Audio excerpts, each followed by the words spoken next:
Real bad news on the GDP numbers that very few will be talking about. This isn't good. Actually, one of the reasons it's not good is because if you look at the 10-year Treasury, and we can show you right here, notice that the 10-year Treasury today, that is the yield. The yield is down. So the yield today went from 4, closed at 3.9, 4.061 to 3.9. That's about 20 basis points. That might not seem like much, but it is. Because the GDP came in positive. 2.6, we're growing the economy. Yeah, this is nuts, dudes. It's not good. I'm just going to tell you right now. So let's go into it here real quick. Our real GDP increased by 2.6%. All right, that sounds good. So we're now out of a recession because the recession is literally 2 consecutive quarters of negative growth. That's a recession. Now we have positive growth, so the recession is over. Yay! Okay. Remember, Economics 101, just as a side note, if the economy is roaring, that's when you raise interest rates to stem the roar of the economy. That's what supposed to happen in Economics 101. It's like, man, the economy is booming. We got to slow it down and it's causing inflation. The economy was in recession for 2 consecutive quarters of negative GDP. Huh? But again, they had to raise interest rates to stop it's not a booming economy, but inflation. Yeah, see what I'm saying? Economic models are just freaking stupid, man. It's dumb. I mean, that doesn't mean you can't gain some idea on it, but it's just like, huh? I mean, none of this was supposed to be like this. The only time you're supposed to raise interest rates when the economy is growing like freaking crazy, man. And it's not happening, and yet they still raise interest rates. Again, the Fed didn't cause the inflation. The Fed can't stop it. Stupid. All right. The largest positive contribution for real GDP came by far from net exports. Exports. We're going to talk about this. Let's see.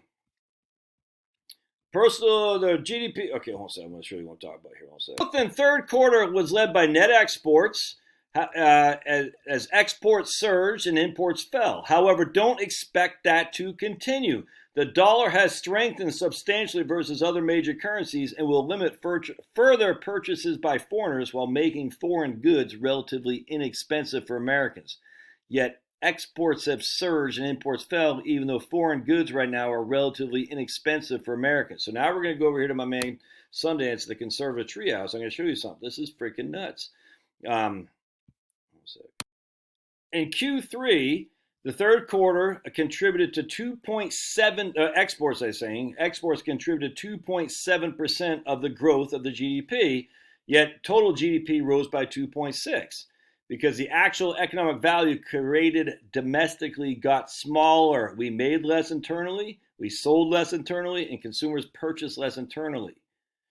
We exported 17.2% more goods in the third quarter than we did in the second, mostly by liquefied natural gas, weapons, and oil. We exported 17.2% more this past quarter than the second. We imported 8.7% less. That's mostly the drop in companies ordering products. The drop in companies ordering products from overseas for sales in the U.S. Companies imported less because inventories climbed as consumers stopped purchasing durable goods and non-essentials. What does that mean? Economics 101. As the value of your currency increases relative to other currencies, that makes their product that they make less expensive in the U.S. As the dollar grows and the other currencies fall or even stay the same, but they're actually falling, our dollar buys more of their goods, which means we should be importing more. That's why I thought we'd still be in a negative GDP. Because, well, if the dollar's going up, man, we'll be importing more. No, that's crazy. Exact opposite. We're importing less. We're exporting more. That might sound good. It's not, because the exports are being contingent on the weapons and the energy. Because Germany, UK, Europe, they don't have any liquefied natural gas. They don't have any oil.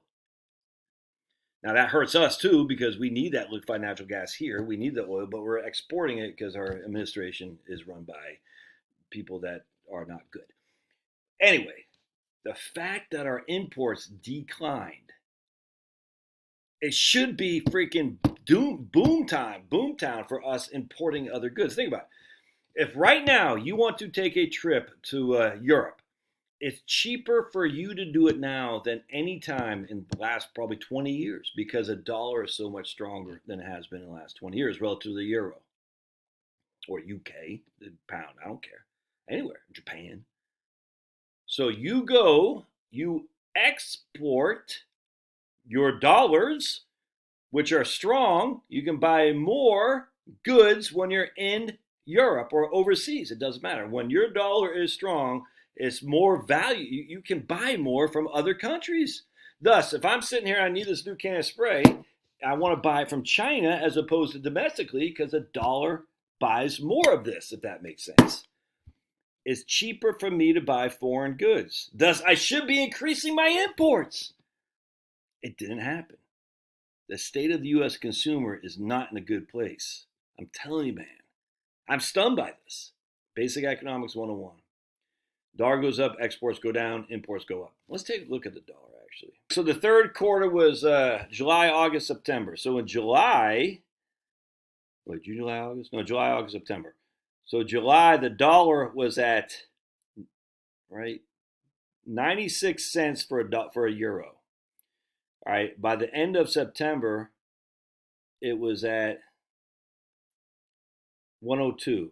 So the dollar increased by 6% against the euro from that third quarter, and yet the exports went booming. Now it's back down to 99 cents. It says $1 right there. That's crazy. I mean, look at that, man. Let's look at UK. One sec. Yeah, no, I don't. Never mind. I actually, I'm just curious. Let's just look at Canada because I might want to go to Canada now. They lifted the vax crap. Let's see, Canadian dollar. Yeah, same thing. Look at this. So here we are at $1.29 in June. Now we're at $1.38. So the dollar increased by 6% in the quarter, and yet the exports increased and the freaking imports decreased. And yet again, we look at the 10-year Treasury. That is not a sign of people worried about the 10-year Treasury yield is dropping. That is not a sign of people worrying about the Fed to continue to raise, which means, man, your bonds are looking awful good right now. I'm telling you right now, man, maybe more of this to come, but this is all points to an economy that's on its back. Consumers aren't buying. They don't have positive cash flow to buy crap. They're locking up their doors. They're barring their doors. So say, Katie, bar the doors. Protect your women and children because winter's coming. And when winter comes, we're going to be just watching the bottom line. Like, so I just bought $300 worth of beef today. And I cut it up. It's cheaper that way. Buy it in the big. You cut it up, you vacuum seal it, you freeze it. People are going to be doing that more and more. Aldi, for instance, I've never shopped at Aldi, but I know there's, I know you could. You go to Aldi. People are going to be buying less stuff to make ends meet longer, if that makes sense. They're going to be stretching the dollar more. This is not a sign of an inflationary economy in terms of where the Fed will have to keep having to raise. If they don't have to raise, this is probably a sign of a declining economy, which means when the economy declines, bonds look good. That's just all there is to it. All right. Love your thoughts. We'll see you